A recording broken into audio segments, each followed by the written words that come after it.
Hi, welcome to RCKicks. On today's show, well, we're going to go through the RCKicks collection. As the last video did really well, I think now's the time to go through again. Enough cars have gone, enough cars have come over the last year and a half, whatever it is.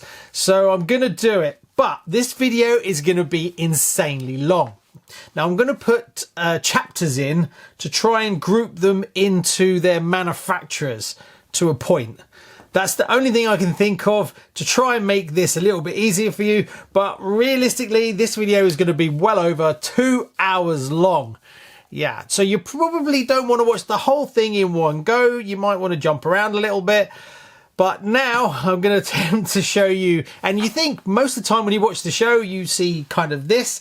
This is nothing. This is just a part of it. And I honestly don't know how many RC cars I actually have in the collection. Right, so we're going to kick off with Team Associated RC10s. And the first one I've got is an original RC10 A-stamp Gold Pan. That one I restored on the show. I put a new body on it. The body's aftermarket. The decals are from a re-release. Then after that, we've got the brand new, just released J. Halsey RC10, which is basically a Gold Pan that had a few tweaks done to it so he could race it. Then I've got a graphite RC10. This doesn't have a stealth transmission in it. I had the body painted up so it's slightly different from sort of box art around the sides, but really like it in great condition. Then I've got this, which is the RC10 Championship Edition. Obviously this is the original one. This is where they class them as zebras, where the arms change colour. This one has got black on the back and the front, but sometimes you get them mixed and sometimes they're in white, apparently, so I'm told. Then we've got a first re-release of an RC10 Worlds that we haven't seen yet. This came out, I forget now, probably about 8-9 years ago. That's a never driven one that I've actually built on the show, and I got it painted up in the Kimwald livery that you kind of see on a Losi, but I like that livery, so it was nice to have it done on this. And I've modified it a little bit as it's got Yokimo rims on it as well. Then the one over here that is very different, that is an RC10 that was gifted to the show by Kevin, and it's got a Tekken chassis swap, which is an amazing bit of kit. It's never been run, it's in beautiful condition, and it's got a different body on it, which I forget the name of this body, I honestly can't remember. And that is gorgeous, and it's full of vintage electronics as well. A beautiful bit of kit, and amazing rear suspension on it. They did a fantastic job of that. So that's my basic RC10s. Another RC10 that I have in the collection that you haven't even seen on the show yet, as it only just arrived last week, and it's a used one of these, an RC10 DS. Now personally, I've wanted one of these to add to the collection, as it's a bit different, as most of, well, all my RC10s are buggies, and then they did this, which is a road car, which is very different. And obviously back in the day when this came out, I don't even know if we got it in the UK, I honestly don't know, but I couldn't really justify buying a brand new one, so I managed to pick up a used second-hand one. Now you might recognise this as it came from another YouTuber. This is from Andy Robinson. He did a whole thing on this one, and then he put it up on eBay, and I saw it, so I decided that I would pull the trigger. He actually did me a favour, and I got it for a reasonably good price, so I could justify getting it in the collection. Now, some things that I want to do to this one is I'm going to get another body set. At the moment in the UK, you can't get body sets. You can in America, but not here. So the plan is I've actually got some Palmer Original Mellow Yellow decals. So I want to do that kind of livery on it. But I can't do that until they start bringing the body sets into the country. But this is absolutely in beautiful condition. Andy only ran it once or twice, so the bottom of the chassis is all beautiful. There's no damage to it. So all I need to do is swap out the body. He even supplied it with electronics, which obviously you don't get in the kit. That's why you haven't seen it, as I'm kind of waiting in the wings for the body sets to arrive. And then the whole video I'll do will be painting up the body and then doing a little bit of running with it, and then it will go into my Team Associated RC10 collection.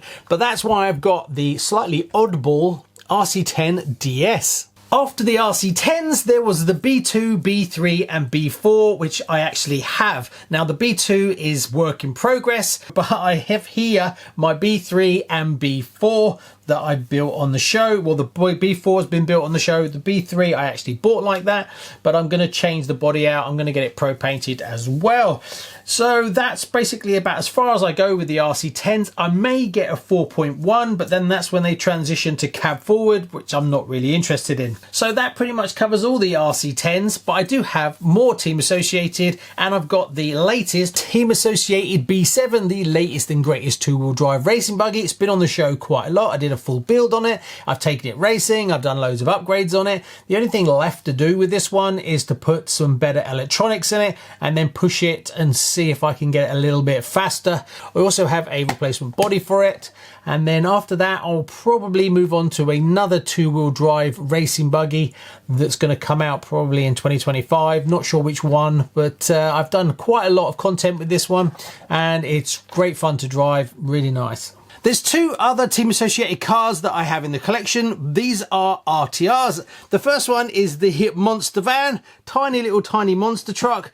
Really like that one, and the reason I still have it, even though it's been on the show and I did a review on it, is I want to do another comparison video with that against the Lunchbox at some point. So that's why I still held on to this one. Plus, I want to drive it around in the summer in the garden a bit more, because that's a brilliant thing for that kind of stuff. And since I already have it, it's an excuse to keep it. Okay, and another excuse, there's a lot of excuses in this video, so you'll have to bear with me, is this, the DR10 drag racing car from Team Associated. Why do I have this? Well, it's very different for a start, and I like to try and experience lots of different RCs on the show, and that's the justification for the channel, really. So that's why I have this. Also, in the UK, this isn't a really big thing in the UK, so prices of these have come right down, and I managed to get this at an absolute bargain, that at the point where I basically could take the chassis with all the electronics and then put some other bits and pieces on it. It was worth having, so I wanted to experience it, and that was all the excuse I needed. So I picked this up locally and I ran it on the show once, and I actually really liked it. It was actually quite cool.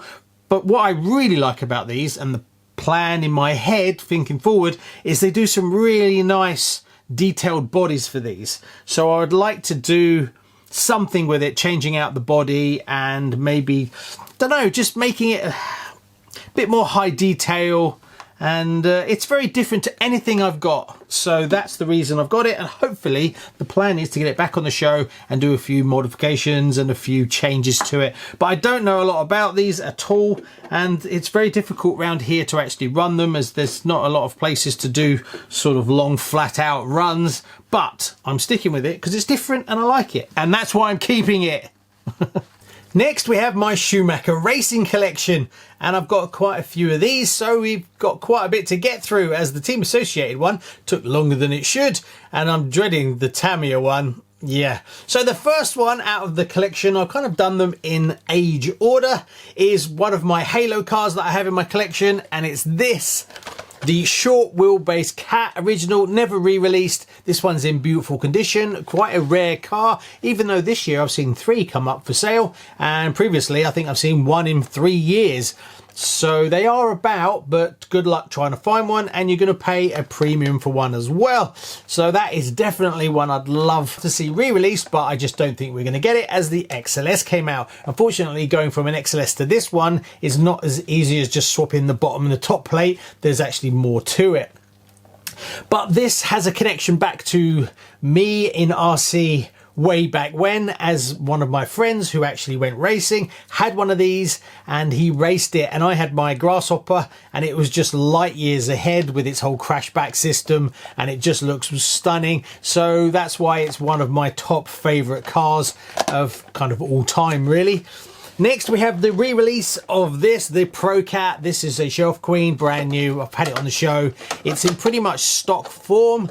It's I painted it out box art as well, and yeah, that's what I can tell you about that one. Don't really have a massive connection with this car. I prefer the XLS. Next is one that's been on the show for quite a long time, and I really love this car. It's my Triggers broom.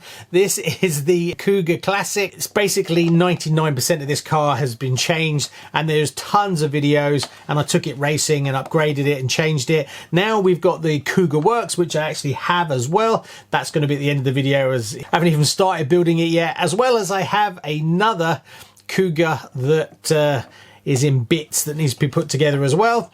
So that's one that I loved racing and was great fun, and it was nice to be able to modify it, even though I got to the point where I'd basically replaced everything. Also, I'm pretty sure it would be highly illegal if I tried to race it in anything more than just the local RC track. Then we have one that a lot of you probably have never seen because I had it on the show right at the beginning, and when I got back into RC, I picked up a Tamiya Neo Scorcher for my son, which is where I kind of got back into RC after all those years away. And then I picked up this secondhand. It's a Schumacher 4-wheel drive K1 Aero.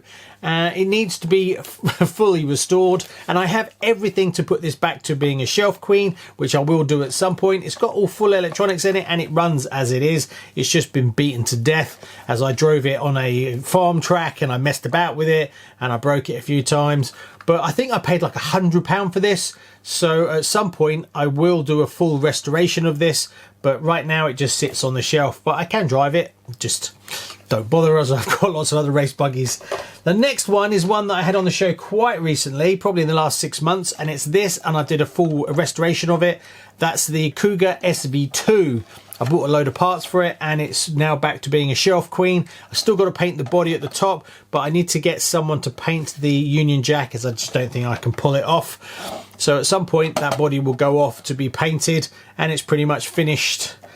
And the next one is one that's been on the show but not so much, and I've kind of restored it a bit, and it's this. That's the Cougar Laydown. I got this for next to nothing and it came with a load of parts as well, and the idea was to do a series on going racing on the cheap. I've done one and I've been collecting video footage of it as my son is going racing with me, so at some point this will go out on the track. And then you have my son's LD3 that I picked up. Oh, I can't barely reach it. This is what he runs currently right now. I need to get new tyres and rims for it, but he's been driving this and I've been getting lots of footage as he's improving. So that's the LD3 that I have, and that's basically the Schumacher collection of race buggies that I have. Next we have Kyosho, and these are my racing buggies, so in no particular order really. We start off with the one that's just been on the show recently, which is the 20th anniversary for America Kyosho, and this is their 2-wheel drive limited edition version. Since that video came out, I've actually put these white rims on, mainly because the colour that I painted the body was miles off the wheels and I didn't like it. I have got some different front tyres coming, as these ones don't really fit these rims, so that will be changed down the line. But a gorgeous looking buggy, super chuffed to have this one in the collection, and I'm really glad they actually did it. Next we have one of my favourites, and it's the another Ultima. This is a JJ replica that I'm slowly getting as close to his actual race buggy as possible. So it's got all the correct electronics in it. Its servo's right, ESC's right, receiver's correct, batteries, the cells, not quite, but close enough for me. It's even got the pound coins for the weight distribution, and they're from the correct year as well. The shocks have been changed. They are the correct ones, even though some of them are a bit worn out, but I actually have a brand new set to go on it.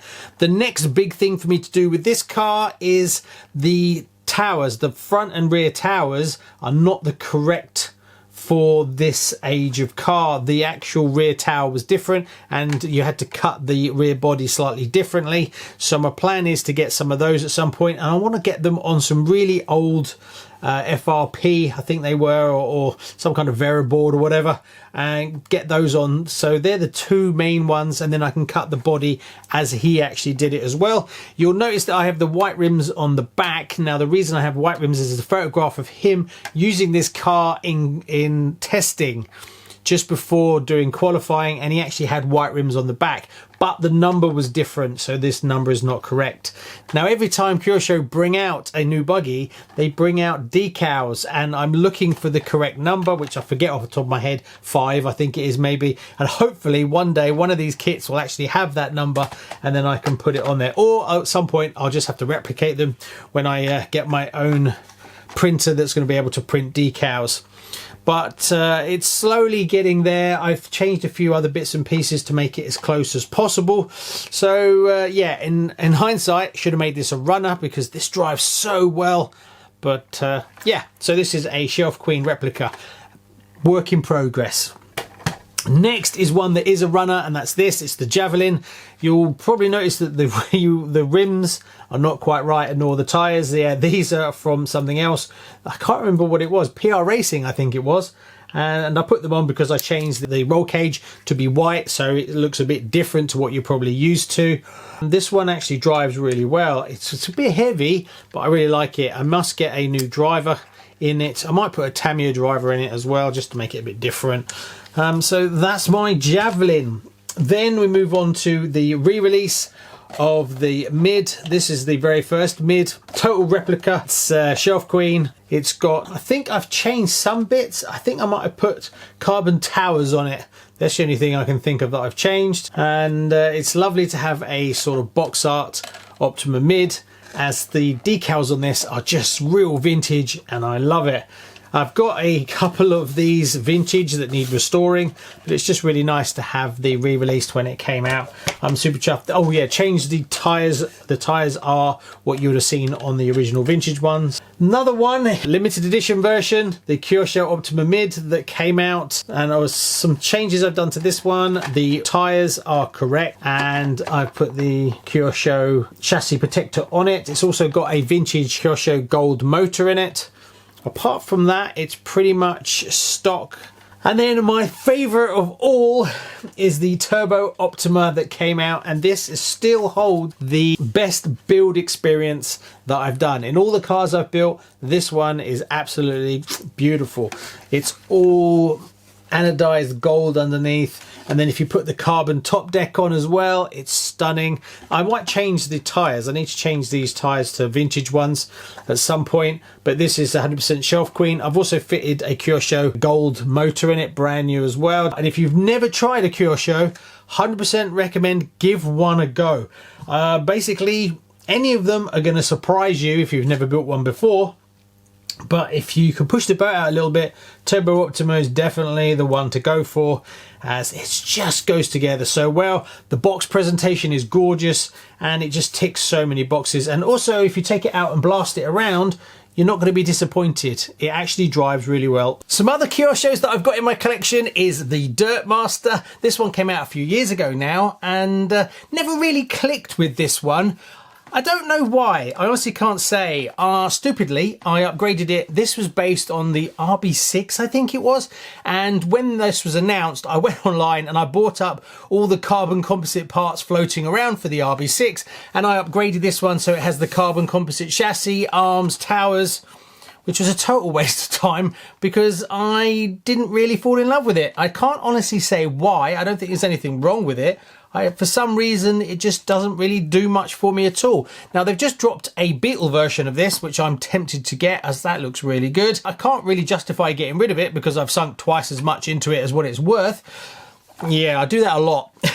And the other ones that I absolutely adore are these beauties. This is a Kyosho Phantom that came out quite a few years ago, and this started off their whole selection that they did. This is my driver one. As you can see, my driving skills are not that great, and it's all a bit damaged around the front.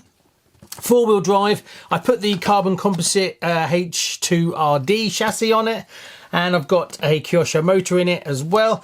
This is lovely to drive. These are great. They make you look good because they drive so well being four-wheel drive. I have got a spare body and decal set. I deliberately did that so that eventually when I decide to turn this into a Shelf Queen, I can change all the body out. Also, I've got all the original chassis if I decided to change it back to be totally stock. So that's my driving one. Then they went and dropped out this beauty, and probably one of the rarest re-release of Kyosho, and no one really saw it coming. This is the Phantom CRC2 limited edition version that they brought out for their anniversary, and not many people really got this, and then they sold out and they were gone. And all the limited edition ones that Kyosho have done, this has turned out to be the rarest of the lot, and they're demanding big money. Now, I painted it up, I changed a few bits and pieces which I was really happy with. I actually made this bit clear, changed the chassis to full carbon as well, put in their brushless gold motor, and upgraded loads of bits like the carbon rear axle, and that is beautiful. But it's definitely a Shelf Queen. And they've just dropped the Plasma, which is a two-wheel drive version, which is probably a lot harder to drive than these are, which I actually have new in box, and that will be on the show soon. So there's a few more Kyoshos that I have in the collection. Okay, so now we move on to the largest section of the whole collection, and that is Tamiya. So I'm thinking what I'll try and do is break it down into chunks, as well as if I just throw them all in, it won't really work. So I'm going to start with road-ish cars. So I'll do all my road cars, then I'll do all my rally cars, and then I'll do all my buggies, and then I'll tack on the monster trucks and any oddballs on the end to try and make it easier for you to jump around to see what you want. So we're going to kick off with the road cars first, and this is my first set that I have here. Kicking off over in this corner, that's the Mercedes 190E. Now this came on a TT-01E chassis, but I've swapped it out and I've changed it to the TA-02 chassis because it's a nicer chassis, a bit more interesting. Also, I have the opposite body set for that, which is the Benz 190E 2.5 16 Evo 2, which is like the same style, but it's white. So I need to paint up that body set. But I need to start buying more chassis, because obviously I don't want to have lots of TT-02s, TT-01s and stuff like that. I want to put these beautiful bodies on more interesting chassis moving forward. And I've just made a bid for one, but you'll have to wait and see if I get it, because it will be on the show at some point. Anyway, next is this. It's the Sierra Cosworth body. This is not a Tamiya body. This is an L&L models body and decal set. This is a Tamiya TL01LA chassis, which apparently is very rare. I was gifted the chassis and then I put this body set on it. This body is really nice. I wish Tamiya would actually do this body. The only problem with it is it's very wide, so getting the right wheels to fit is really difficult. So I fitted MST adjustable rims, set them to their maximum, and that gives you that flush look. There's loads of these cars around with this body set and the wheels are sunk in, and I don't like that at all. So if you're going to build one of those, just be mindful of that. Next we have this, which is a Mazda. This is a Mazda that I basically painted up to be like a little track day gentleman's driver, kind of just a bit of fun. Painted it up myself, just picked random colours, and then I just went through my decal sticker box.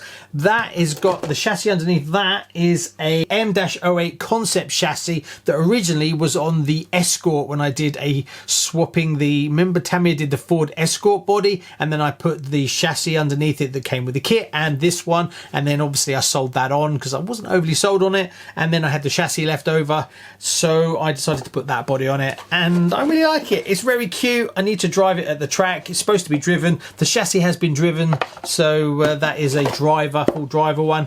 Then we move on to this, which is the Porsche 934 RSR. Now this one is a rare one. This is the 10th anniversary Tamiko release. There's only 333 of these. I built it on the show. I've had this one a long time. Very rare car to have, and that's on the TA-02 short wheelbase chassis that doesn't fit the body, and it still doesn't fit very well. The wheelbase is not exactly correct for this body set, as obviously it was put together by Tamiko. But you can modify it to make it fit, which I've done on another car that you'll see in the rally section. Next we have another Porsche that I've actually modified a little bit, and that's this, the GT2. Now this is on a TA-03R four-wheel drive chassis, but I wanted to do it as a road car, as obviously I had this one which is more kind of like a track kind of car. So I went for just a sort of standard colour. The rear spoiler on this is huge, and I put some exhaust on it, put some real number plates. The number plates actually off a real one of these, and I've changed out the rims and put some brake discs in, and just trying to lift up the detail a little bit with some 3D printed body pins as well.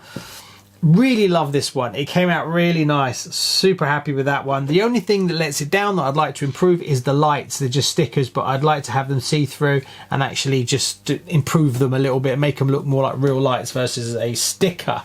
Last but not least in this group is the Alfa Romeo Giulia Sprint GTA. Now this is on an M06 chassis. I didn't paint this one up. I actually just bought this. I loved it. I thought it was painted up really nicely. I love the front, what was done to it, and the rear with a little number plate. So I literally just bought it, and it's just sat in the collection.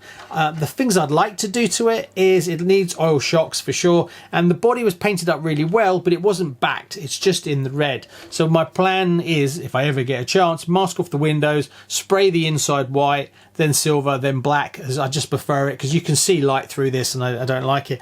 But the actual front and the back is all painted on the outside, and I just think he did a really nice job.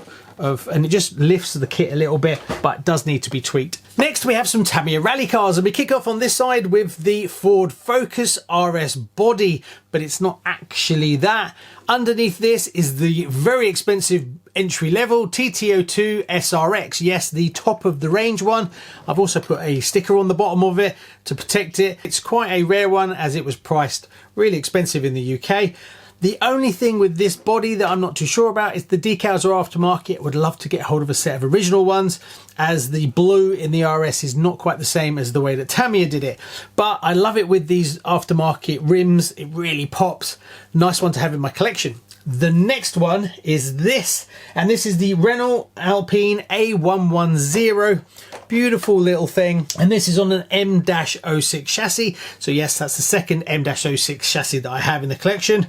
Originally this one started out as the Jägermeister, the orange one, and then I kind of messed the body up, so I changed that to a kind of old sort of banged up one, and then I got another body set and I painted it up in the original blue, and I managed to pick up some stickers for it, so it's now the blue version. But if you look, the rims are actually off the Jägermeister one. Next we have this. Now this, believe it or not, is a TC-01. Yes, the chassis that came out on the Formula E chassis. Well, I changed it after I crashed it and smashed up that body that took me hours. There's a whole video on it. Yes, I took it out first run, 63 mile an hour. Yeah, there's some serious electronics in this car, and the outdrive exploded. I lost the drive shaft. The car pivoted, flipped over, smashed into the curb, and destroyed my very nice Formula E body that I just spent 2 days painting. Yeah. So what did I do with it? Well, I did a giveaway and I gave that body away. And then I decided to pick up this, which is a Killer Bodies Subaru Impreza, fully painted up. It just comes like this already, and I wanted to see if you could turn the TC-01 chassis into a rally car chassis, as when I was playing around with the whole suspension on it, I realized that there's a lot of travel in the suspension, and sure enough, it works brilliantly. It could do with being a little bit softer oil, but the actual travel is bang on, and I did a whole video on that. Next we have something that's very special, and that's this one. Now believe it or not, I actually bought this from Tom Lee RC. This is a Mitsubishi Lancer, and this is the DF03RA chassis, which is really quite a rare car that came out. But what's the oddball thing about it is actually that's the DF03 is the Dark Impact that you probably all know. Well, underneath this they actually put a Dark Impact body inside to keep the dirt out. So I thought it'd be quite fun to get some Dark Impact decals and actually paint it up like the buggy, which I actually did, which was pretty cool. And then it's just sit on the shelf, as it's quite a rare one to have in the collection, and I really like it. It's really pretty. And then the last one, the one that I absolutely adore, is the 45th anniversary Porsche.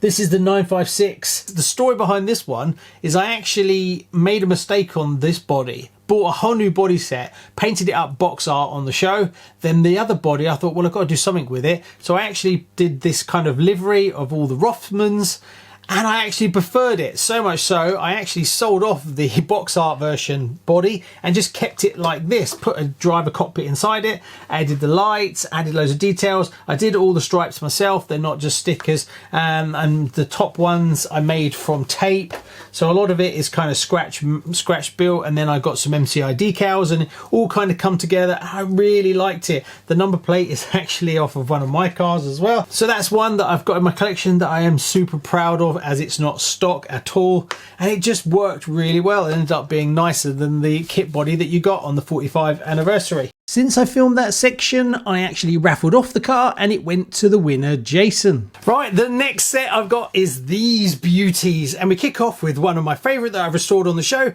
and very hard to get hold of in great condition. This is the Lancia Rally ORV off-road vehicle, basically a frog where they changed it up and put a rally body on it. Yeah, I'd love to have been in that meeting at Tamiya when they decided, yes, let's take a buggy and put a rally chassis on it. But it's quirky, I really love it, and you will never see anything like that again, but it's beautiful. Fully restored it on the show. It's got all vintage electronics in it. It's in perfect condition. The rims and the bumper on the front that are super rare has started to age again. I should really paint them, I think is the best way, instead of constantly bleaching them to make them white, as eventually they change color again. Next is a Lancia Rally 037, which is basically the story behind it, in case you don't know, is their kind of re-release of the ORV as it should have been really. Now, the actual body, it's a hard body on both of these, is the same. Yeah, believe it or not, they are from the same mould. But what they had to do is the arches are huge on the ORV one. They filled them in on the actual buck, or whatever you want to call it, and then they used it to create this body here. So we're never going to get that reread again unless they actually create the whole thing all over again, which is a shame because I really like it. It's definitely got some quirky character to it, and it is, I'd love to see some of these more older ones from Tamiya coming out, like the first sort of 5 that came out that had the metal bottoms. Be nice to get those back again. I would highly recommend this. It's an interesting chassis. It's the TA02-S chassis, but you get cockpit. The body is a hard body with all the details. You get a lot for your money in that kit, and I can highly recommend it, but it is quite a bit of work to get it to this stage. After that, we have this, which is the Tamiya's dedicated rally chassis, which is the XV-01. Again, really good chassis that Tamiya put out. Everything's in its own little compartment, so brilliant for all the dirt that flies up. None of it gets inside the actual car itself. So I really like that one, and the travel on the suspension is really, really nice as well. This one has been upgraded with a load of racing upgrade parts. So I've got a load of bling on it, the drive shafts, the towers, they're all alloy. There's a fan on the motor that sits right over the front wheels. These drive brilliantly. So if you can get hold of one, would highly recommend it, especially as the price came down a little bit because they brought out this, which is the XV-02 Pro, which is very different to this one. But again, another really good chassis, but that means that the XV-01s can be found for a little bit less money. So personally, between the two, it's up to you which one you decide to go with. The XV-02 Pro doesn't come with the body, so I fitted this. This is the Toyota Yaris Gazoo Racing body. Not the easiest body in the world to do.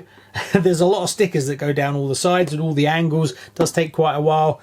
This is obviously a shelf queen. Most of these are shelf queens. I tend to just run my TC-01 and these all just sit on the shelf. The last one, the one I absolutely adore from this collection, is this, and I'm really proud that we're getting it back again. Well, the body set anyway. It's the Mark 1 Mini. Now, unfortunately, the Mini they're bringing out is another Mini you'll see in a bit, but they haven't said whether they do the Monte Carlo. I hope they do, as this is the better one of the two, as it has more detail. All the front comes off, and they're just gorgeous. And I'm super proud to have this one in the collection, as this is on an M-01 chassis, the very first M chassis. And the body is beautiful, all original decals, original body, and the chassis is in perfect condition for its age. Kind of quirky, it's got a shock over the front and a shock over the back, and it does the one shock at the front, does the front wheels, and it's kind of the same at the front and the back. So when you take the body off, it is sometimes hard to figure out which way is forward. You have to look at the steering. But hopefully, fingers crossed, we will see this one again, as I would love to get one and drive it. The body set I'm going to get, and then I'll maybe put it on something really hot. I need to find something I'm going to put a brushless system in it and get it maybe into being a bit of a drifter or something fun, as these are beautiful bodies, but because they were getting so expensive, you couldn't really drive them. So if I pick up a couple, well, maybe I can drive one. So that is another selection of rally Tamiya cars that I have. The next Tamiya ones I've got in the collection, and yes, I am wearing a different clothes. Continuity is not a thing on this channel. Coming to the end of my rally collections for Tamiya, but not quite. So we have the Mark 1 Mini here. That's on an M-05 chassis. It's a 2009 or 2010. The only thing that's different on this one is I've changed the wheels. I prefer these kind of alloy looking chrome wheels that you actually get on the Monte Carlo. So those are Monte Carlo rims, as I've got the Monte Carlo like you've just seen, and it just looks a little bit nicer. Apart from that, it's pretty much exactly as it should be. After that, we move on to the Impreza. Now, if you've been watching the show for a while, you'll know that this Impreza was a total money pit. I did a video called Fix and Flip, and I went down a rabbit hole and it was a total disaster.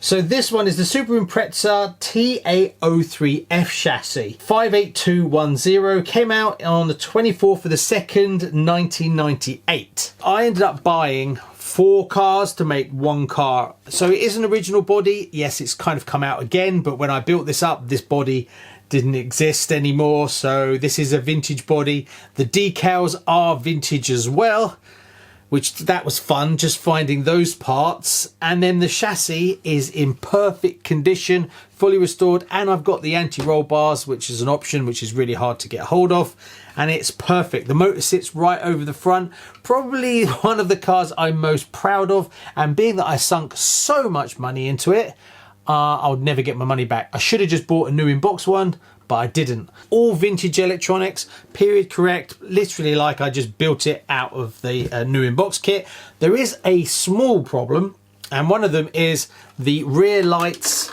are not the correct ones. When I was building this, if you haven't seen the video, go check it out because it's a great way of showing just how stupid I am.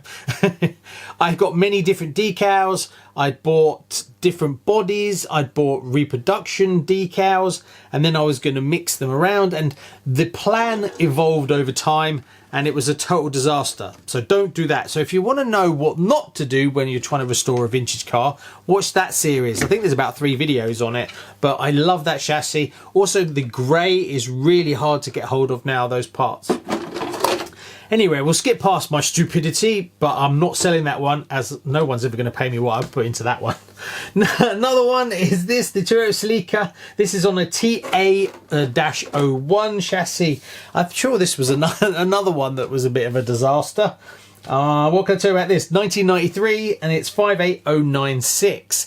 Again, just as I finished this, they actually did a relaunch of this body set and they put it on a TT02 chassis.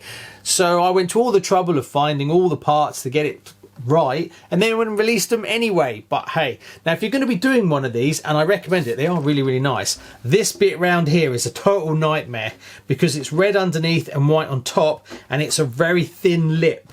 So getting a masking tape bang on, and also it's really obvious if you go over the line if the red comes up. So take your time on that one, as that's the most difficult part. The rest of the car is actually pretty easy to do. Lovely mint condition, all vintage electronics, just how I like it. But yeah, real challenge again, along the same kind of stupidity lines as that one. The next one is one Rebecca built on the show, and that's this. This is the Sandscorcher re-release. It's not a vintage one, and it's on the Beetle. The only changes to this one, apart from she hasn't finished it, she didn't finish the lights. I must do those for it, and it's missing some number plates. It's got a little engine, so I did a little bit of detailing and stuff like that, just for fun, for me really. I'd love to have airbrushed the top of this to make it look a bit more like when it's heated up metal, but yeah, my airbrushing skills are horrendous. And it's got alloy wheels. That's the only change. I'd like to do the alloy front and the alloy back, but when you buy those, you know, they're so expensive to buy this in alloy and the front in alloy. I think you'll end up spending like £140 just to upgrade it a little bit. Not really worth it. But I do like having it in the collection. It is beautiful. I kind of wish Tamiya would now do some of the more older stuff. You know, like if you go and look in the top 100 Tamiyas, the first like 10 cars, I wish they would do them like that, you know, with the metal, very simple, very basic. And call it like collector's series, because realistically you're not really going to drive them. They don't drive very well, they're very simple, and just do them as like a proper collector's vintage, you know. Because after I had a look at this, I was giving it a bit of a clean because it's been up on the shelf, and just all the metal, it's just really nice. So I wish they would do some of the really early ones. That would be a really good way to go. And last but not least is the Brew Brat on the ORV chassis. This is a re-release. I think super special to tell you about this. You can pick them up very easy.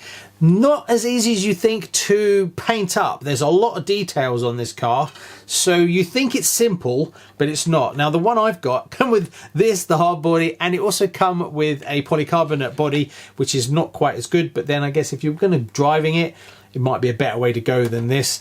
One thing I did find, which is very strange, and I have seen 1 or 2 people comment on it, is the decals and them not lining up. And that's exactly what I had, is I couldn't get them to line up properly. So if you look carefully on this one, all these decals along here are not Tamiya decals. I made these. So there you go. That pretty much sums up all the rally cars. So now we move on to a few oddball cars that belong to Tamiya, and then it's the buggies, and that is the biggest part in the whole collection.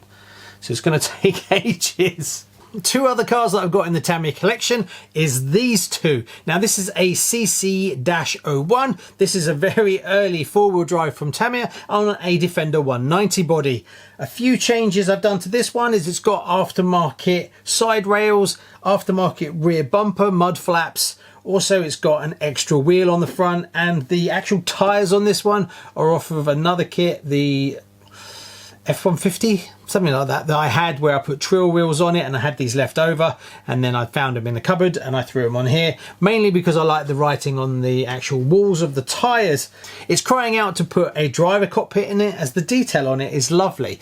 The other one is the kind of evolution of the CC-01, and yeah, they called it the CC-02, and this one is the G500. This came out 2018, I think it was, and when I got it brand new when they first released it, between you and me, wasn't overly sold that it was going to be any good. Tamiya rock crawling's got to perform well. Wasn't sure if it would articulate properly, as it does come with CVA shocks. Turns out it's absolutely brilliant. Performed way better than I expected. This one has had a few modifications to it, and one of those that I can highly recommend is it has the Fusion Hobbywing ESC and motor combo. Brilliant. Highly recommend getting it. Keeps things neat and tidy, having the ESC and the motor all in one. The links that I've got on the bottom there, alloy, and it's got brass hubs on the front, but the actual suspension, they got really well. So if you're after something that's a good trail truck that also is a little bit more capable, obviously you're not going to take it massive rock crawling, not with a body like this, but I've done some serious miles with this one. This has put in a good, I don't know, 5-6 hours of trail truck driving. The body does take a lot of work. It looks quite simple, but there is a good few hours work in the body as well. Now, obviously, if you want it to perform a little bit better, you probably want to get rid of a body that's absolutely massive like this, but it definitely looks the part, and the detail of it's really nice. Have got some issues with the door handles peeling these days. That's mainly from cleaning the mud off, that you actually start to pull off the decals, which is a bit of a faff. Now we get on to the buggies, my vintage buggies, which is my personal favourite. Now, no particular order, I'm just going to try and go through as many as I can, and we'll kick off with the Terra Conqueror. Why? Because it was over there first. Now, this is a quite special kit, quite rare. They never re-released it, as far as I know. And it was a bit expensive when it first came out, and there was other versions of this chassis that came out at the same time. I mean, if you look at the Blazing Star, it's on the same kind of chassis, the DF-01, but it wasn't expensive. Now, the reason it was expensive, it came with full bearings. Now, back in the day, that was quite a lot. It also comes with the Dynatech motor, so you can imagine that's quite a bit of money, especially today. So people were faking these and re-dyeing the rims, but obviously we've had the re-release of the Top Force Evo, so you can actually get the rims now because they were so rare. The tyres are the same as the Top Force Evo Vintage, which are the round spike, which have never been re-released. So again, these tyres are very desirable. Body, well, it shares a body with a few other cars. The decals and the colour scheme is really nice and very vibrant, and one of my favourites, and I'm really chuffed to actually have one. Next is this, the Top Force Evo. These got re-released, so they're everywhere now, but this is a vintage one. Now, these were really hard to get hold of, and when I got this, it was probably at the peak of how difficult they were to find. So I paid quite a bit of money for this, and it's gone down in value, obviously, as there is tons of Top Force Evos floating around now. But luckily, the difference between the re-release and the original one is very obvious and very simple. This one has full titanium screws all the way throughout. Also, the carbon towers front and rear are very obviously vintage versus what you see today. It's got vintage high caps, and you can tell the colour's different. The shine on them is completely different. It has the round spike tyres, not the square ones that came on the re-release. This one, the body is a aftermarket body and decals. You can see it's not cut out here, but getting hold of a real body now is much easier. So at some point I need to do that. I think I might even have done that. And I've got the decals as well, but these are replicas, I think, if I remember correctly. So that's nice to have a original one in the collection, but probably not quite as desirable as it was when I actually tried to find it. Next is the classic, and it's the Frog. Now you can still buy these today, easy enough. They go way better than you think. They actually drive really well, perfect for going around the garden. And the looks, wow, you're not going to get much better than that classic kind of buggy. They're easy to build, easy to work on. This one's a little bit more special as I've upgraded the tyres front and back to the very rare Jun Watanabe Hornet tyres. The tyres are probably worth more than the car, but hey, there we go. I just like the idea of doing this because obviously you've got the pink that goes all the way around the bottom, so it just ties it in a little bit. But there you go, that's my Frog. Next we move on to the Egress, a very popular car and re-released again. This is actually a original one. You can tell because it has the blue turnbuckle ends, but obviously you can fake it. It has got the vintage high caps, and you can just tell from the weave of the chassis and the top deck it's vintage as well. So again, another one that used to be very desirable, but then when they did the re-release, it brought prices down. And last but not least, it's this, a Blazing Star. Now I built this on the show and then I think I raffled it off. And then a viewer got in contact because I actually really like this, being it's got the same body as the Terra Conqueror. It's very pretty looking and it's kind of quirky with its tyres. Bit different with the metallic blue that you get from Tamiya, which is my favourite colour. It really popped, and he said, I was quite disappointed to raffle off the other one, and he said I could have one. And this one is in perfect condition as well. So I was really chuffed because I had to see that one go, but then I got this one. It didn't come with any internal electronics, but I've managed to find the mechanical speed controller and the mounts so I can put all vintage electronics in it. That's why at the moment the heatsink is not there, but I actually have that so I can finish it off and it will be a fully returned back to vintage spec. So there you go, that's the first 5 buggies. Let's move on to the other 100 and God knows how many. Now another day and another set of cars, and we'll start with the Falcon. This is a stunner and one that I had way back in the day. It was the car that I got second after my Grasshopper. I did have 2 of these. I had a full mint fully restored one, but I did a giveaway with that one, or I raffled it, I can't remember. And that went off, but I kept this one. Now the reason I kept this one, not that one, is this one has been upgraded to be actually driven. It's got the Ampro Engineering chassis brace on the bottom, on the top. The whole front section is the Ampro Engineering, which is much stronger than the original one, as well as the shocks have been upgraded to be slightly better than the CVAs, but to still kind of keep that mint condition look and to be reasonably stock. I did go a little bit too far with it though, because the idea was I wanted a driver, and then I've managed to find rims that are in lovely condition, and also I found a nice chassis and a brand new bumper, which are like unicorn poo. So I kind of went a bit too far and it stops me wanting to drive it now.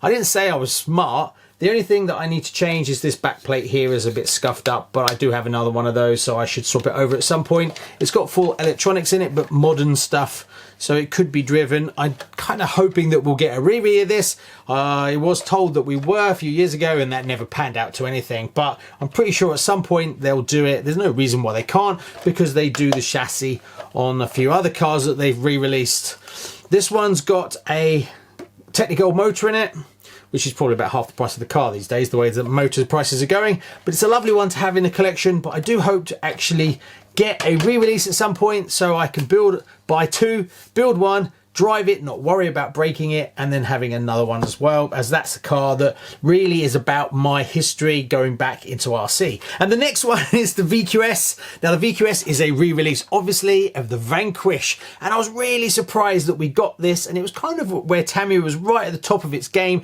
releasing kits that we really wanted, and it was such a surprise that it came out. A lot of people get this and then they convert it and swap out the chassis to make it into an Avanti. Better off just keeping it with its plastic chassis. Is that kind of what makes it unique? I have changed a few things. The G11 part on the back is notorious for being terrible on the Vanquishes, and they just break as everything's bolted to that one piece of plastic, so there's lots of stress going on. And when I did a full restoration of a Vanquish before this came out, which I actually have, and it will be on the show at some point in this video, I put it on a desk and it exploded, and they were really hard to get hold of. So I've done a modification. It's now got a carbon one of those. It's got some of the Avanti upright parts at the back. It was a modification you could do when they first come out. Some people actually made some of these in carbon. And then I've got a carbon tower, front and rear. But I wanted to, apart from that, I wanted to leave it alone. So it's still got all the original chassis, and I really like it. And it was really nice that they did it, because I really didn't expect them to actually bring it out. And if you had a Vanquish, you could never drive it. It was too fragile. Whereas this one now, you could happily drive it, no problems whatsoever. But being that it's in perfect condition, this is just part of my Avanti collection. Next, we have one that's been on the show quite recently, and it's a car that I've kind of got into, and I've actually really fallen in love with these. And it's the TRF 501X, which is very weird looking body, but I actually really like it. It's a bit slab-sided. So I had an eye on this for quite a while, and then I bought this one. And then I had the lucky chance to buy a brand new one, which I've got over there, which I'll come to later on. So the idea was to have a runner and actually have a shelf queen one. So my plan is at some point to run this, but it does need a bit of love. Now I've given it some love, and I've started working through the running gear of it, as it didn't feel right and it wasn't running free, and I've managed to improve it. But there was a few parts where you rotate the cams at the front and back of the diffs to set the belt tension, and they were a bit worn out, so I've bought new ones. So at some point I need to go in and give it another bit of love, then throw some electronics in it, and then take it for a bit of a spin. So at some point I'll do that. But whoever painted up this body did an absolute stunning job, and they're gorgeous. Yeah, they are a little bit expensive, but if you keep an eye out, you can pick them up. And obviously Tamiya's never going to re-release this again, so it's one I don't think is going to go down in value anytime soon. Then we have, going from a buggy I really like to a buggy I'm not overly sold on. I have it in the collection, but it's not something I think they did a very good job on. And it's this, that's the Avanti Mark II. Oh, yeah. Well, bit harsh, I know, but sticking that name on a standard kind of dark impact and changing the body is lazy. I'm sorry, it was lazy, and I just don't think they made much effort whatsoever. And it was just about bolting an iconic name onto a random generic buggy just so that you can try and sell more units. I think it was very lazy. But because I love my Avantis and the collection, I have this. Now, one thing that was weird about this one is, oh, the bumper's loose, is sometimes it's really hard to get hold of these, and then you have to import. There's lots of them in Japan, well there was when I was looking, and none in the UK, and then people were asking big money for them even though they're pretty standard stuff. So I don't know whether they've just become more rare or whether that's just at that point and they're now more available. I honestly don't know, but I struggled to get this one at the time, and I think I ended up importing one from Japan, and then I managed to get one in the UK, and then I sold off the other one. But I have it in the collection, don't like it at all. The dark impact I prefer a little bit more than this one. There you go. Buggy wise, it drives okay. The dark impact that I've driven is fine, just lazy. Anyway, before I trigger a lot more of you Tamiya fanboys, the last one is the car that started it all for me back in the day. It was the Grasshopper. These are the two cars I had back in the day. This one's a little bit different. I've changed a few bits. It's got the Ampro Engineering front wishbones on it, so that it's got proper suspension on the front. They don't camber like crazy, but I like it because it's very subtle. You probably wouldn't notice that there's only two arms at the top going through, and then you just Dremel them out. So I like that. I did have oil shocks on the front, but they just leaked constantly, so I went back to the friction ones. On the rear, I've actually got oil shocks in the back, and it's got this kind of sway bar, and it pushes the shocks out a bit further. That is totally pointless. And the shocks, the thing is so light, it just bounces around. So apart from looks, having the anti-roll bar and then having the shocks mounted at the back there is purely novelty. So I wouldn't recommend it. I would recommend doing the Ampro Engineering front end. Whether we will actually get a Grasshopper Evo, being that we had the Hornet Evo, I don't know. Honestly, think it would make sense. So whether they will or not, we'll just have to wait and see. But this one holds a little place in my heart forever. And I'm sure a lot of you are in exactly the same boat, as this was the low price point way of getting into RC back when I was a lot younger than I am now. And the next set of cars, we'll start with this. The Jun Watanabe Wild One option that came out a few years ago, a couple of years now, I think. Really like what they did with this. Then they went and did the Hotshot 2 version, and they kept the same livery, which I think was not a great thing to do. As Jun Watanabe, when he does all his cars, he does them all different. Lots of vibrant different colours. But I guess they wanted to play it safe, and they just stuck with this, as this car did really well. Also, the Wild One came out as well, which I bought and then converted into the Sandrail for Night Customs. So I still don't have a Wild One, even though I've got enough parts to make up most of one. But I might as well just buy another one versus trying to get all the screws and stuff that you just haven't got, when it just takes too long to find all the parts. Anyway, really like it. Changed the rims. These are off a Nova Fox, I think, just to be a bit different. Apart from that, it's totally stock. Hopefully we'll see another one from them. Don't think the Hotshot 2 blockhead one did as well as this one, but then they should have changed the livery. I mean, I like this livery, but 2 the same. Some people did, some people didn't, I guess. But for me personally, I think they should have done something a little bit different. Then we move on to another Avanti that I'm not that keen on. And it's this, the Aero Avanti. Now this is based off of their little tiny cars, you know, the ones that run in the rails, whatever they are. And then they made it into a 1/10 buggy. Little bit more interesting than the other Avanti Mark II. They did a couple of versions of this. You could get the blue, and then there was a red. Being that I didn't really like this car, there was no point me having 2 in the collection, just to be a different colour. But yeah, it is what it is, and it's nice to have it in the collection. Not the easiest thing to find again as well, but it's just an example. Make of that what you will. Maybe I'm being too harsh, but that's just how I feel. Then we move on to this. I can see why Tamiya fans don't like me.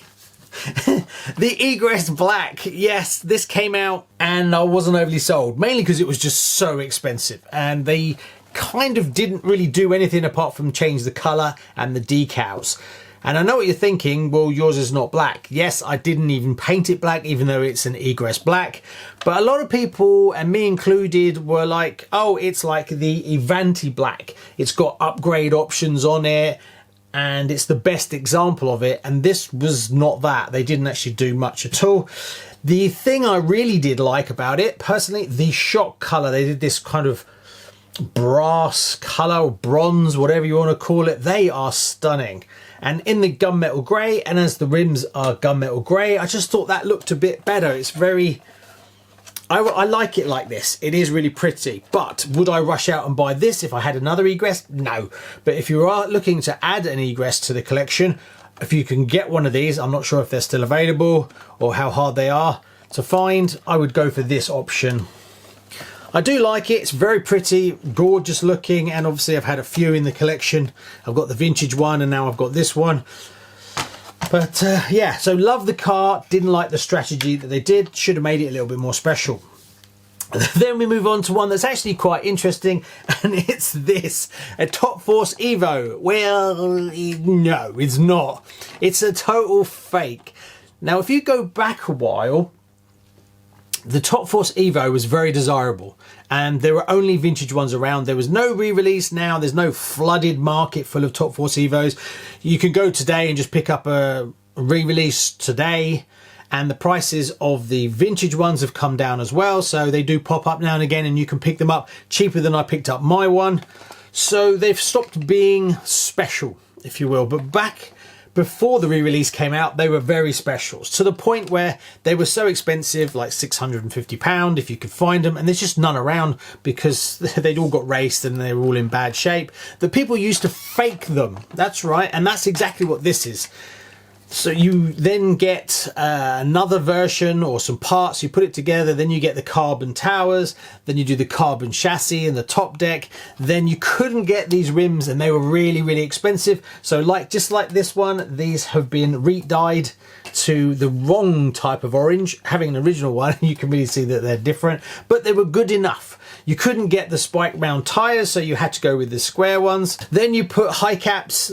You can obviously tell because these are the new high caps, not vintage ones, which are like the blue and they're a bit more matte. The other thing was titanium screws. Yes, I have fitted titanium screws throughout this one as well. Some of them are a little bit longer than they need to be, and I need to trim them down. So it has got all titanium screws as well. And that was kind of as good as it got. Obviously, you know, messing around with the diffs as well and putting the turnbuckles in was just the way people did it. The body set that's on this one is just an aftermarket, as again we didn't have the bodies, so you had to get aftermarket ones and aftermarket decals. This came as a half project that I did more to, but then when you actually stop and think how much money I put into this, buying it, doing all the extra bits like buying the high caps, when the re-release came out, it was cheaper than this. So this cost more than the re-release one, but now obviously it's worth less, so it's a total money pit.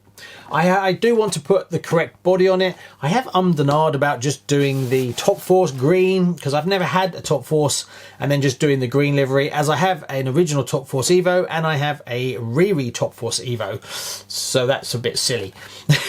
But that's kind of the story of that time when people were faking them because they really wanted one but you just couldn't get them. So it's kind of cool, but yeah, a money pit. Last but not least is this stunning beauty, the Avanti Black. Painted up properly. I bought this one already built and it was run, but it was in perfect condition.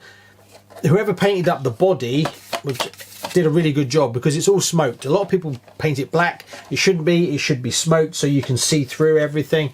It's not as difficult as you think, but you've got to be a bit careful and take your time, otherwise you get some runs.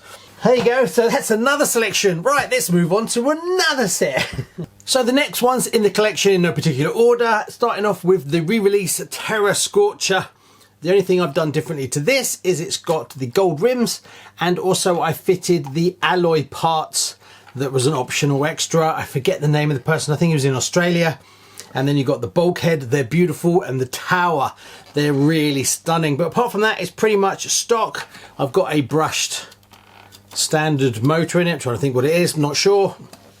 And electronics done all in box art as well. I like the gold as it just makes it pop a little bit. The body for me is a little bit boring, but I do like it. It's just a bit different. This is a bit bulbous. I do like the spoiler, but the gold rims and the gold beautiful high precision parts. I've done a whole video on this where I fitted all these parts and they are just machined beautifully. So that was the re-release Terra Scorcher, and then going back to a vintage example, that's this, the Thundershot, totally vintage body, vintage decals. Gold rims again is an option. I've got a RX 540 Technigold motor in it, all vintage electronics in beautiful condition. The whole car is mint and lovely, and this to me is much prettier than the Terra Scorcher. Then we have one that we waited years for some weird reason, and no, everyone thought we were never getting it, and then finally Tamiya got round to dropping it, the Thunder Dragon. Now the Thunder Dragon to me, going back, I built a few of these for some friends at the time. I didn't like it, but today I really like it. It's different. It's very Cybertrucky. Maybe that's where he got his inspiration from. But this one is very different as it's got an aftermarket chassis. Yeah, this is a carbon chassis Thunder Dragon that I did on the show quite a while ago. I'm not sure if you can still get these. It's not a turnkey solution. You've got to buy a whole shopping list of bits and pieces to make it work, but it was nice to do something a bit different, and it was good to get it, to add it to the collection. So that's the Thunder Dragon. Then one of my pride and joys that I've got in my collection, I'm so chuffed to have this, and I know there was a re-release, but this is all original. That's the Super Shot. Now it's in the gold, which is obviously not box art, it's supposed to be a silver, but Tamiya did an advertisement where they actually had a gold one.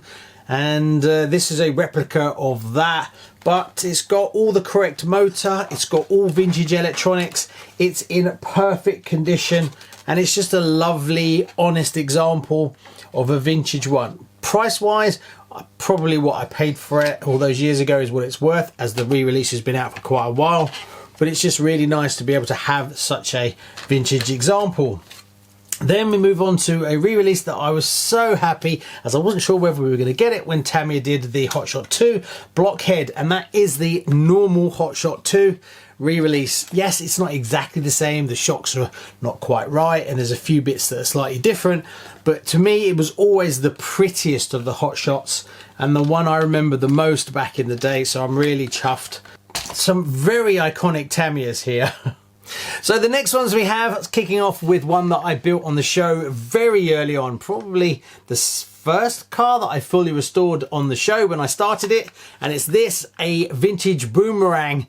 Now this taught me something about not overdoing it. As when I bought this one, it was a vintage one and it was very worn out and it needed a lot of love, and the boomerang had kind of just come out as a re-release, so I bought a load of parts and I put it back together again.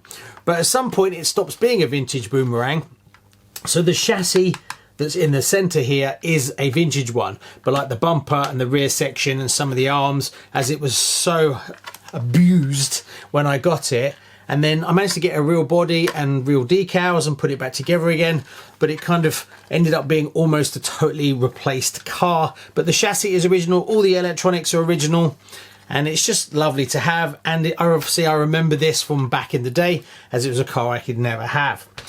Another car that taught me a valuable lesson was this one. This was the first car I actually got for my son before I got back into RC and realised they were doing re-releases, and it was the Neo Scorcher. But being that it was the first car I got back into it with my son and we built it together, I went a bit crazy and did tons of upgrades, tons of alloy and new body. This is a limited body, and all the suspension, spent a fortune on it and actually made it worse. So it taught me a lot about putting too many alloy parts on an RC, and if anything it's a bit of a shame because it was my son's and then I just went crazy with it and kind of took over on it, and I should have just left him to it. I did give him another car, but we put major power in this and we did all kinds of silly stuff, but it taught me what not to do. Then we move on to another set of cars that I really like. They're very rare, but no one seems to really know about them. They've been on the show for a while, so obviously if you've been watching the show, you probably know about them now, but it's the Neo Top Force. This was a fully produced car by Tamiya, came with all the electronics and everything, and you could just take it out of the box and use it. The reason, if you don't know, the reason that I really like these is they're very rare, and also it has a chassis that only was shared with 3 cars. So it's a very rare chassis, very oddball chassis, and no idea why Tamiya needed to do it, as they had other chassis and then they modified it to make these, and there's fundamental flaws with this chassis, but I like it because it's such an oddball, and I have got all 3 of them. So that's the Neo Top Force. Then its sister car, exactly the same, was the XB Super Manta Ray. This is the one that probably most people know about. Has the same oddball chassis on the bottom that's not standard, has the same vintage electronics, and then there's one more that will come later on, and that's the 3. And trying to find these in good conditions is almost impossible, and these are all totally complete, all vintage electronics and everything. And then the last one is another car that I absolutely adore, but the prices went absolutely nuts. I think they've come down a lot now, but I've seen new in-box ones of these go for over £1,000. So this one, believe it or not, was built totally from parts. I couldn't justify the cost and I couldn't afford it. They come down a little bit, so at some point I might try and get a new in-box one. But this, I literally just bought all the pieces, made a big list, and then bought everything. So the only thing it doesn't have that it should do is white springs. I mean, I could spray them, it would be easy. That's the only thing left. Apart from that, it's basically everything is Jun Watanabe. And I like this because they changed lots. So they didn't just change a body or change the decals. They changed a lot. Even the manual was in purple. It's printed in purple. And I've got a manual. All the plastics were changed to purple, and then obviously they did the tyres in pink, so it must have been quite a bit of work for them to do this, but that's what made it special. But I don't think it did very well. It came out and it's very much of an oddball and people didn't like it, and then they went on discount and sold. And then there was a limited production run that came to the UK that were numbered with a certificate in it. Then the people didn't buy them because they didn't really like them. And then they went on sale and you could pick them up for next to nothing. And then sure enough, we skip forward, I don't know, 15 years. And now they demand massive money and they're very collectible. Go figure, right? So there you go. That's a few more cars that I've got in the Tamiya Buggy collection. The next one's in the list and we're finally breaking the back of it. Finally. Well, there's a few random oddball ones, but we're getting there on the Tamiya Buggies. But first of all, we've got the vintage Madcap. Now, I restored this on the show, or did I do it? Or Rebecca did it? I can't remember. And then I sold it. Well, I ended up buying it back. It's one of those ones, when you first see it and you see it online, you don't really think much of it. But when you see it in real life, you realise how pretty it is. Now, a lot of people want to see this again as a re-release, but whether we will or not, who knows? It is at the cheaper end of the releases, so some of it's quite plasticky, but the body is gorgeous, decals are great, and it's nice to have an example that is in beautiful condition. It could do with a brand new chassis if I could ever find one, because everything else is perfect, and there is a few little rash marks where it's been driven, but since then it's kind of been restored. It's got the very expensive and very hard to find perfect front tyres on it. And it's got all vintage electronics all the way through, and it's got vintage high caps on it. The only thing I would like to do as well is you can actually change out the whole gearbox on it, the whole diff, and change it to the Super Avanti version as an upgrade. But then that upgrade is probably about 120 quid. Anyway, but these are quite valuable and quite expensive and quite sought after. Very hard to restore to a reasonable level, and most of the vintage ones are kind of knackered. Another one that's been on the show very recently, it's the TRF 501X. This is a brand new box that I built on the show. So obviously previously, if you've watched it, I had a driver one. This one has all been painted up beautifully, and it hasn't got any electronics in it. This is a 100% Shelf Queen, done totally in stock, but my god, it's gorgeous. After that, we've got one I'm super chuffed to have, and they're actually quite difficult to restore, and that's the Fox. Now, the reason I have this is my late father, he had a Fox when I was little, and I've actually got a body painted up just like the one that he had, and I did a full restoration of this one on the show.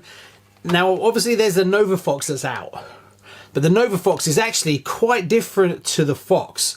There's quite a lot of difference between the two, especially around the whole front servo side of things. So they're not the same. They're quite different. So having a Fox is definitely nice to have. Another one I've got here is the Top Force Evo re-release. This is the one that was released not that long ago. The only difference between this one and the stock kit that you get is I've actually gone and put the rare tyres on it. This has got the round dimple tyres, front and rear, mainly because I've upgraded my vintage one, and these tyres have been used, so the dimples are slightly lower. The front ones are mint, the rear ones have been used a little bit, but it's the look. You actually do notice it if you've got an original one and then you've got a re one. The square blocks do look very different, so just to make it look a little bit more retro. Another one that I've got is this, and this is actually quite a rare one. There's only 333 of these. I think they finally sold out of these ones, and this is the Tamico Earth Force pace car that they did recently as a re-release, and I was lucky enough to be able to build one on the show. There's a full build on this. The only things I've done differently is the underside is all green, whereas it wouldn't have been as per the instructions, but apart from that, it's all done up as it's supposed to be. So another rare one to have in the collection. Okay, so the next car's in the selection. Believe it or not, this is about 3 days later from that last segment. The cars that I have here, one of my all-time favorites, is a 1988 Avanti, all original, even the body, the super flimsy body. Everything is original. and in beautiful condition. It's got a Technigold motor in it. The only thing that it kind of needs is the shocks have lost their kind of gold and they look a bit more silver, so they could do with replacing. But apart from that, it hasn't been stripped down. It's all original, but it's in lovely condition. Next, we have one of my all-time favorites, and I wish Tamiya would just go ahead and release it again. The Stock Astute. This one is nowhere near stock, mind. This has got all vintage electronics in it. Also, it's got vintage high caps, as well as it's got the expensive TCC original upgrade. Some people take the Super Astute one and fit it, but this is actually from back in the day when it was the original, came in a box, it was all separate, and as well as it's got a lovely mint condition Technigold motor in it. What else? It's got a few modern bits on it that are alloy, like the uprights. The reason is they get very fragile, so a few of those have been replaced, but I got them in black so you can't tell, just to make it a little bit stronger, even though I don't plan on driving this one. It's got a vintage battery in it as well, so it's pretty much dialed up to the highest level possible. Also, it has the very rare, very expensive front tyres on it. Next, we have one of my favourite Avantis, well, if not the favourite, is the 2001 Avanti that we've never seen reread yet. I did a full restoration of this on the channel, and I ended up buying 2 of these, I think, just to get everything I needed. These white rims are only on this car, so they're super hard to get. The driver is the correct driver, as that again is different from all the other Avantis, so restoring one of these is a real challenge. Also, I have the optional wing that they did that demands big money, and it's got a vintage battery in it as well, and it's in lovely condition. I changed the bottom slightly, did something a little bit different, but that is probably my favourite Avanti of all of them, just because it's quite rare and quite difficult to restore. Also, it has the plastic shocks, not the high caps, that are again hard to find. Then we move on to another car that I really love, and a lot of you probably don't know about, is the Dyna Blaster. That is the sister version of the Dynastorm. Very expensive back in the day, very misunderstood, as there's another car that I forget which one it was, came out with the same body style that was a lot cheaper. So when you look at the 2 on the box, this one looked a lot more expensive, so a lot of people just went with that one, even though underneath it's a totally different animal altogether, as this is based on a full-blown racing chassis, just like the Dynastorm was. So it took over a lot of that, which is why it was more expensive. Also, it came with vintage high caps as well, and it's got a pink Tamiya motor in it as well, because that kind of goes along with the Dynastorm. Unfortunately, I just picked it up to come do this, and I realized one of the top mounts is cracked due to age, so trying to find one of those is going to be a challenge. It's probably going to take the next 6 months. I did a full restoration of it on the show, and it's in beautiful condition. All the chassis brand new, all the arms are brand new and everything.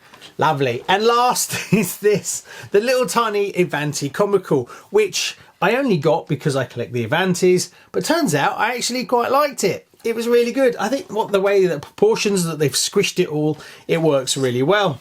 The driver cockpit and the whole driver is really nice. The way that they did it made it much easier to paint. So the comical drivers really add a nice little touch. This one is obviously 4-wheel drive as well, and it's just good fun. And that's really what Tamiya is about. So there you go. I kept it. I thought I would just get it in, paint it up, sell it, or just keep it in the collection. And it's just, I've got it because it's an Avanti. Turns out I actually really liked it. So now we're starting to get to the end of the Tamiya collection. So things are a little bit more random, but we'll start over here. This is the Rock Socker. Oh, this is a really good looking 4x4 trail truck, off-roader, whatever you want to call it, crawler of some sort, monster truck kind of. Now what do I know about this? This is on the CR-01 chassis, 58592. I have built this on the show. I just really like the look of it. I love what they did with the whole springs and the suspension. Has got a little bit of slack in it, but you could get rid of that if you wanted to. I love the body, the color, the gunmetal is one of my favorite colors, and I like what they did with all their graphics. It's just a really good looking truck. You can modify it and change it around quite a bit, and I almost sold it, but I don't know. I just really like the look of it. Anyway, that's what I can say about it, which is why it's still in the collection. The next one is one that's just arrived, and this was gifted to me by Jez, the Blackfoot Extreme from Tamiya. This will be back on the show when I try and get the four-wheel drive system for it, as well as a few other little upgrades as well. What can I tell you about that one? That is on the WT-01 chassis, and that's 58312. Next we have probably the rarest Tamiya that I have. Believe it or not, out of all the Tamiyas I have, this one is so rare, it's not even really listed on Tamiya base, because it's kind of incorrect on there, and it's listed with the wrong chassis, and that's this. This is the Hummer XB. Now this, according to Tamiya base, is on a TA-01 chassis, which it kind of is, but it's actually on that weird modified chassis. It's the same chassis that's on the Neo Top Force and also the Super Manta Ray, and it somehow it ended up on this. So that's the three that came out from Tamiya. The original ones, these are quite hard to get hold of. This is in perfect condition, never driven, still got the decal sheet, still got all the manual and everything, but it's probably the rarest. I actually had to import this, but everybody who sees this just thinks it's the normal one, and yes, they're about, but this one is the really rare one. And also it's got all vintage electronics in it. It's got a mechanical speed controller, it's got the weird cover, dust cover protector on it. And it took me probably 2.5 years to find this, and it's the only one I've ever seen, and I had to import it. You don't want to know what I paid for it, but that's my one. And it's so rare that no one really knows about it, and no one thinks it's rare at all. But hey, I like it. The next one is this, the Daytona. It's a Group C chassis. This one is 58153, the one that's been on the show quite recently, and I painted up. Need to do some foams on the side to bring the sides in a little bit, because it kind of splays out. I don't like that. But you can put a foam on the side and then attach it, and it will pull in the actual body, because obviously the real car shouldn't splay out like that. Gorgeous looking, love the yellow. Also I matted it, and that made it look a bit more real as well, so it's kind of a bit dull. And last is one that's been on the show right at the beginning, so you probably haven't seen it. Literally 6 years ago, 5.5 years ago, was this. This is the McLaren MP4-6 Honda that I built on the show. Brand new, never been run. It's got the Acto Power F1 vintage brushed motor in it, as well as some other electronics that I painted up. It's absolutely gorgeous, and one of the first cars I got on the show and I built. So there we go, that's another ragtag bunch of Tamiyas. I think we're down to the last couple, so I'm just going to gather them up and finish off the Tamiya slot. Oh, it's taken weeks. Right, the next set of cars we've got are a bit of a ragtag bunch, and we'll kick off with this oddball. This is the Toyota Land Cruiser 40. It's 58704, and it's the tracked version. So it's kind of a short wheelbase, kind of comical style, but with the full tracks on it. This I've had for quite a while, very oddball, brilliant if you've got snow. Don't really get much snow in the UK, just a bit different. I love the body and I love the driver cockpit. It's a very quirky, very classic Tamiya. Next we have kind of a vintage Tamiya, but again, very much an oddball, and it's this, the Vajra. Now this, believe it or not, is based on a Tamiya Avanti, and then I don't know what they were smoking that day, but they decided to make a truck out of it using the chassis, and it's a complete bizarre mishmash of a race buggy chassis, weird towers that are much taller, and then a body that barely fits with these crazy weird front arches. Just sums up Tamiya, and I have no idea what the brief of that one was. Now that is kit 58497.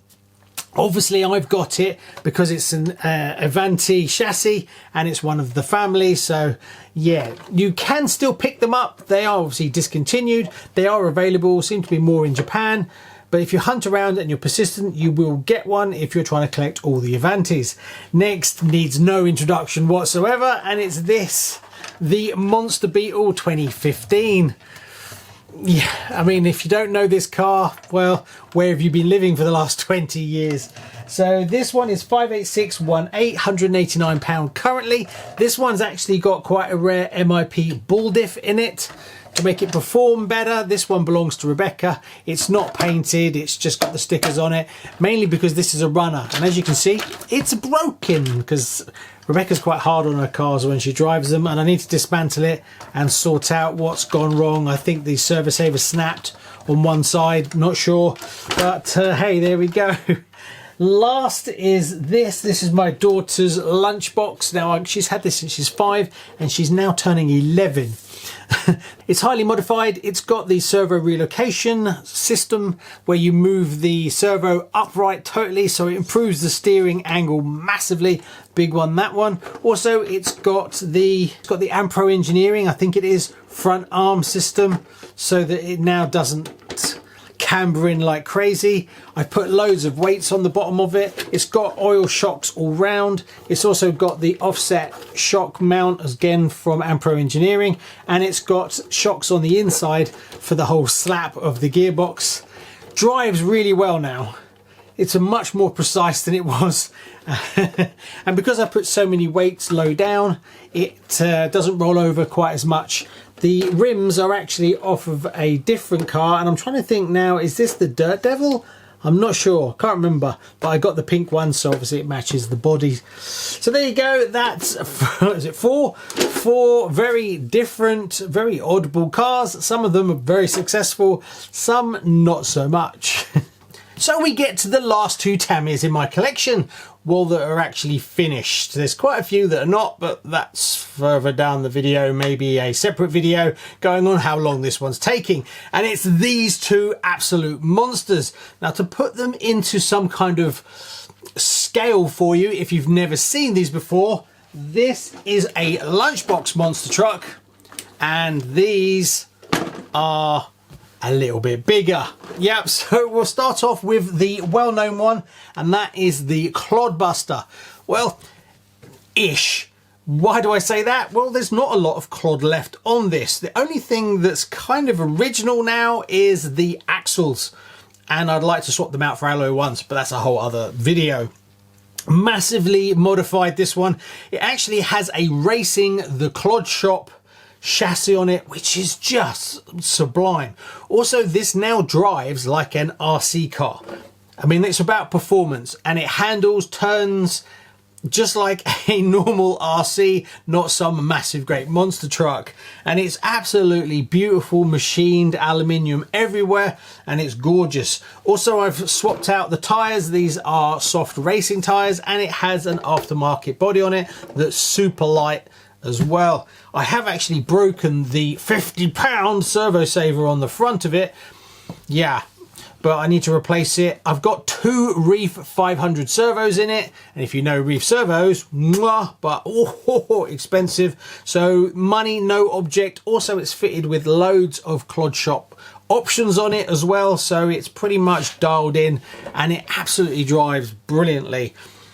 The other one is this from Tamiya, and it's the Agrius. Now, this is pretty much stock, apart from I've changed the wheels to the Clod wheels and tyres. And the reason for that is it comes with kind of strange wheels that don't really give it that monster truck feel, whereas these are, it really makes it more stocky. The problem is you can't just swap the wheels and tyres over. It's a little bit more complicated than that. You need to get adapters to go into the actual axles to make them work, as they're completely different. I think that those modification parts come from the Clod Shop as well. But apart from that, it's totally stock, and it really looks the part. And these are very popular videos that I did a while back. I must do another one. I do have one other Tamiya monster truck that is currently still in pieces from about 4 years ago, but that's again for another video. So there you go, the last 2 Tamiyas. Next we move on to Team Losi. Probably the most challenging one to actually collect in the UK. They're rare in America, but in the UK, yeah, they very rarely come up, and they demand big money. Why? Well, Team Losi don't seem to want to get back into doing vintage re-releases.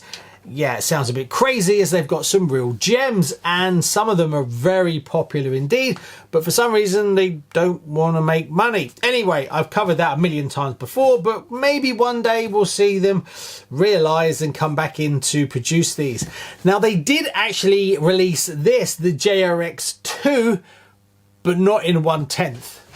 They actually released it like this, which granted is a novelty when you've got an original.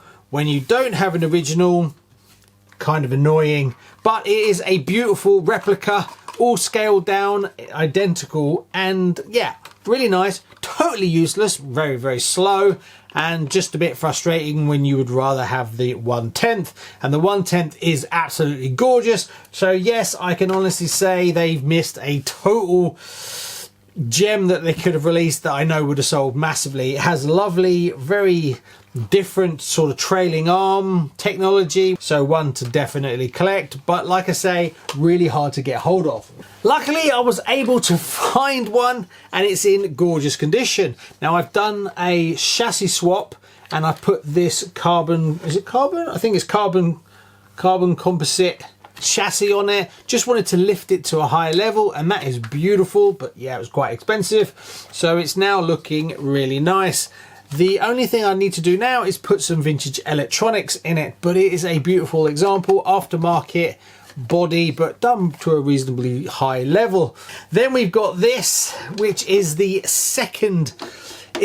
Back then they called this a monster truck, but everybody knows it as a truggy. But back then, truggy didn't really exist as a word, but that's what it is. So if you look at the actual bump for this, which is an LXT, which is the second monster truck that came after the JRXT, was this one. But yes, we all know it as a truggy. Now, this one is in lovely condition and it's got all vintage electronics in it. Also the hydrodrive system on it, which is really nice to see, as well as a vintage motor. I haven't done much to this since I got it. The only thing I've done is tidied up some of the decals. I managed to buy another set of decals and I've replaced the ones that were looking a bit worse for wear and weren't really installed properly. But a lovely example. I've got to paint up these hubs, a polycarbonate. So you're supposed to paint them just like you would the body and then fit them in to change the colour. These ones haven't been painted, so that's why they look a little bit odd. But I will paint them up at some point. And my next one is this. This is a Team Losi XXX CR.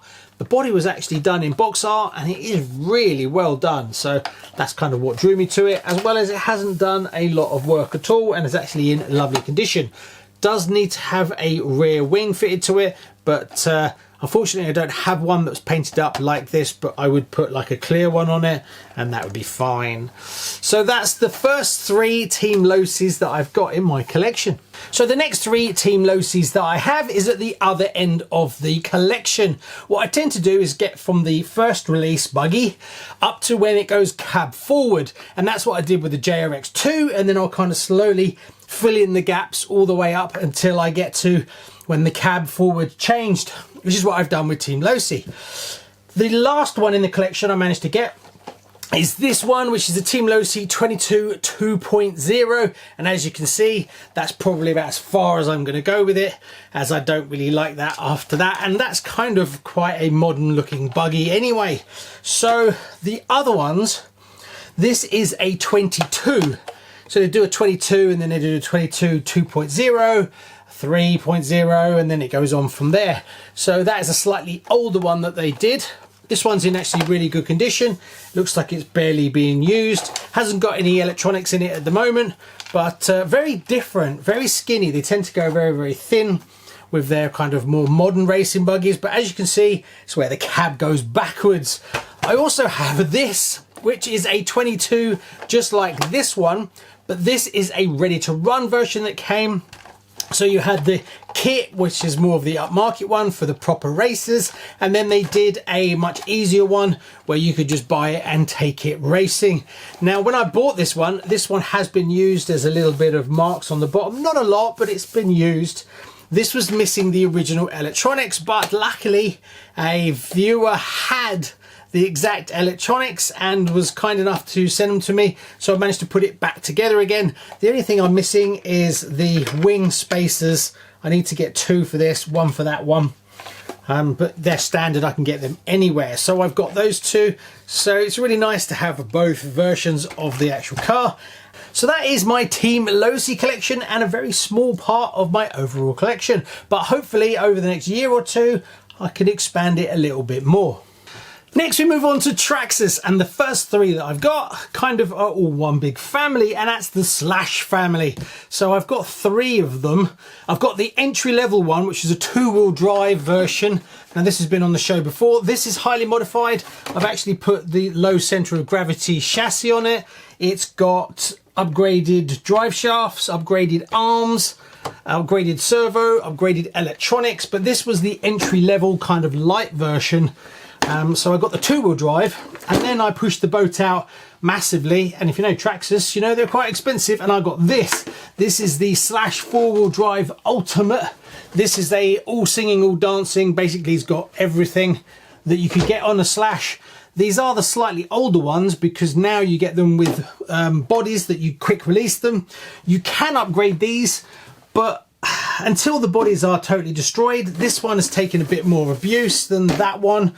So I'll just keep driving them, and at some point when I decide to change up the bodies on them, I'll upgrade them to the clipless ones. But for now, there's no reason. I don't beat the living snot out of my cars. I do drive them, these ones especially, this one more than the rest, but I don't skate park them. I just take them out and drive them in fields and stuff, so they get a bit dusty, but they don't get absolutely hammered. I don't really drive them on road either, so that doesn't, they don't get scuffed up that much, they just get dusty. This is the one that I drive the most, and this is the newer Slash Ultima that came out, and yeah, this thing is a total animal. I love it. I love the scale change between these ones and this one. It's not too big, so you can still throw it in and out of the car without too much, you know, obviously it's not as easy as these, but it kind of bridges that gap that you can drive on more rougher stuff. Also, it stays upright a bit more, and love this one. Very expensive in the UK for what it is, but this one I really like. The one that I'm after the most, that I almost kind of get but then never seem to get round to it, is the UDR. I would really like to get a Traxxas UDR, but they're very expensive in the UK, even more expensive than this one. So hopefully at some point I'll push the boat out and get one of those. I do look at trying to get like a used one, but usually they're beat to death, and the price difference between a brand new one and what people are asking for them is usually not that much. So you could save £200, but you might as well get a brand new one then. So that's 3 of my Traxxas. Now let's move on to the others. Next is these 2, and this one I've had almost from the beginning. This was my first Traxxas that I ever got, and my biggest investment when I first started the channel. This was very expensive when I first started out, and I thought I wanted to try one, so I put all my money into it. This is the cheaper one. This is the bulk standard sport one. This one's been highly modified, and I've abused the living daylights out of this. Now, I was always brought up, look after what you have and treat things with a bit of respect. And that is, for me, this, I've abused the life out of it. This has been on beaches, it's been in the sea, it's rusted. I've had to change so much of it, as well as I've upgraded it over the years. It's got broken bits on it now. I don't use it anymore, I don't drive it, and the reason I don't drive it is because it needs to be rebuilt. Stupidly, I actually did a big upgrade on this one, and I put beautiful Trill axles on it and Trill brass all over it. The thing weighs an absolute ton, and it drives brilliantly. It's got a Holmes Hobbies motor in it. It's got a separate BEC. It's got a powerful waterproof servo in it from Savox. It's got metal running gear on it, and I've changed tons of it. But one of the biggest mistakes that I did, I put marine grease in the axles because I drive it in the sea. And I put too much in. I packed it all in, and it's oozed out the sides, and now the sand is getting in there. And what happens if you mix a material like marine grease with sand, you get a grinding paste. And if I drive this all I'm going to do is totally destroy all those beautiful parts. The last time I took it on the beach, I kind of realized I'd made a bit of a mistake on that, so I need to rebuild the whole thing. As you can see, the body, I've actually had 2 bodies for this, that is pretty much finished as well. I used to use it as a camera car as well, trying to drive while filming other things, as well as when I was filming with it, I put cameras on it. So it got absolutely abused, but I love it because it's, I mean, you can see it's got the original RCKicks logo before I changed to the one you see now. This one I actually knocked together while I was still working, and it's got the old kind of RCKicks stickers on it. So it's kind of part of the channel history, but I'd like to do a full rebuild on it, fix the broken parts, give it a good clean, and then put a brand new body on it, as it just means a lot. Also, it's got some stunning trill parts on it, all the prop shafts, and it drives brilliantly. The tyres, these are trill hubs as well, I think, and it's still on stock tyres. Is it stock tyres? I think so. And it drives really, really well, and it's so heavy and so torquey that I just really adore it. And it's part of the channel's history, but it just sits over there now, desperate for, it's still got sand all over it. Anyway, I could prattle on for ages. I have a lot of love for this one, but I feel really bad that I abused the life out of it. But it's now got all stainless steel screws where they all rusted out on me. Changed all the bearings once already.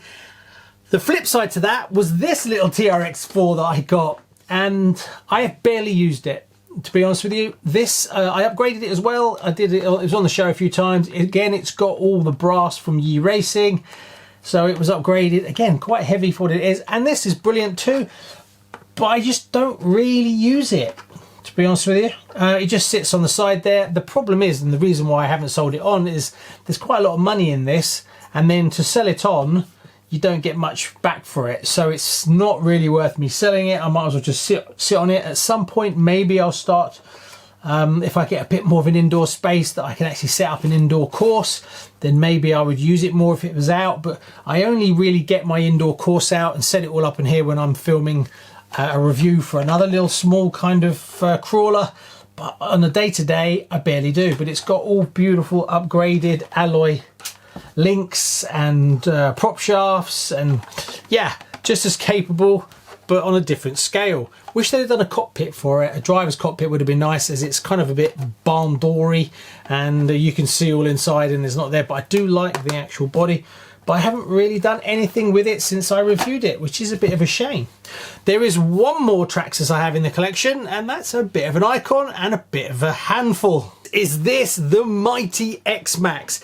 This, for me, was one of those cars I thought I was never going to get. I managed to get this. I swapped it for a few other cars, I think, and maybe some money. I can't honestly remember now. So I got it secondhand, but it was in good condition. Thought I was going to use it way more than I did, and after a while I kind of just started to use other things because it is quite overpowering, and then trying to get it in and out of the car. And now I've got the van, I'm hoping I'm going to use it more because it's easier to just throw it in the van, because obviously once you take it out and it gets filthy dirty, throwing it back in the car doesn't impress anyone. And going away on holiday, it took up too much space. I took it once or twice and it just turned into too much work. Also, I've only got one set of batteries, as this thing costs a fortune to put batteries in it. So I need to get a second set of batteries, because once the batteries start to run out, carrying this back to the car when it's covered in sand, dirt and muck is not much fun either. So that kind of puts me off a little bit. Love when I'm out and I'm driving and it's got loads of power. It's the best thing ever, but it's a lot of lifting and carrying. Never broken. I don't beat the living daylights out of stuff, so this out of the box for me is way tougher than what I need. I've done a few small upgrades on it, but nothing to really write home about. Upgraded some of the bearings on the rear hubs, that did something underneath to make it stronger, stop it from flexing and bending. But apart from that, could do a bit of clean. Again, took it to the beach and it's kind of still got the beach on it now, and it's just been thrown back. I have managed to land it hard on the back here, and I've cracked across the back too. So at some point maybe a new body skin, but then take everything off and just mold it over. But prices stack up when you start doing things with these. But I'm glad I've got it. Don't use it as much as I thought I was going to use it. Now that I've got the Max Slash, that kind of has this feeling about it, not quite as ungainly and just easier to use and things like that. So that kind of has taken over from this, but I won't sell this because if I sell it, I'll never be able to get another one. And this is Traxxas to me is this, the Max Slash and the UDR. The UDR is the one I don't have, like I said before, and at some point I'm going to add it, but it is a fantastic rig to have. It's just a little bit on the big side. So one thing I've learned after doing this whole video, apart from it's way more work than I thought, is just how many projects I haven't actually finished. So I think I'm going to do a whole standalone video just showing you my shelf of shame. Yeah, just how many kits and projects I've got that are almost finished, all the way back to haven't even started restoring it or putting it back together again or actually building it. So if you'd like to see that, which would be quite a shameful video, well, you better like and subscribe. Thanks very much. See you on the next one. Bye-bye.